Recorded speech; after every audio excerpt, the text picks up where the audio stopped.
Ik had u laatst al gevraagd of u bereid was om daar veranderingen te brengen. En u zei toen nee.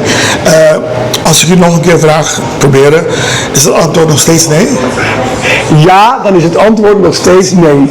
En ook een ander punt, de premier had ook op zijn wishlist om die grote geldbedrag om te toveren in een investeringsfonds. Daar is hij ook nee tegen.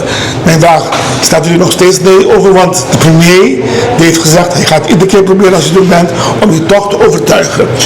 1. Is het hem gelukt? Heeft u erover gesproken en zegt u nog steeds nee?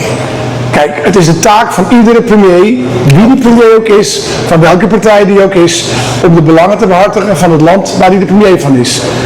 Dus in die zin, of het nou deze premier is of een ander, heel goed dat ze het blijven inzetten. Tegelijkertijd heb ik te maken met de afspraken die gemaakt zijn in de coalitie in Nederland. En dan is het zo dat geld wat wij terugkrijgen uit leningen ook gebruikt wordt voor andere zaken. Dus nee. Men heeft zo'n idee, anders de vraag, men heeft zo'n idee dat iedere keer, we hebben nu 2 of 3 achter elkaar staatssecretaris gehad. En men denkt hier op Aruba, misschien terecht of onterecht, dat met elke verandering ook een verandering komt in de gedachten. Maar men begrijpt soms niet dat het was een andere persoon, maar de gedachten van de regering blijven hetzelfde.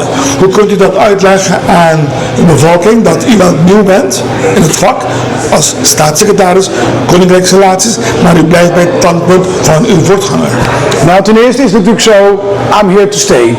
Dus het is echt mijn bedoeling om niet over een jaar vervangen te worden door een ander, maar de komende jaren, ik zou bijna zeggen, uw staatssecretaris van koninkrijksrelaties te zijn. Dat is 1.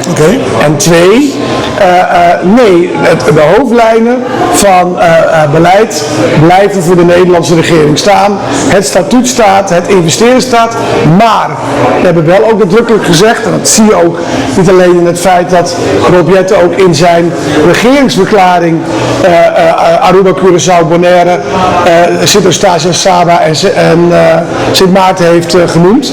Maar ook in het feit dat hij in zijn eerste 100 dagen meteen hier naartoe komt om iedereen te bezoeken, hebben we ook gezegd, het heeft echt voor ons prioriteit om het Koninkrijk van Nederland, dus dat is inclusief de 3 landen en de 3 openbare lichamen, om die ook stevig op de kaart te zetten.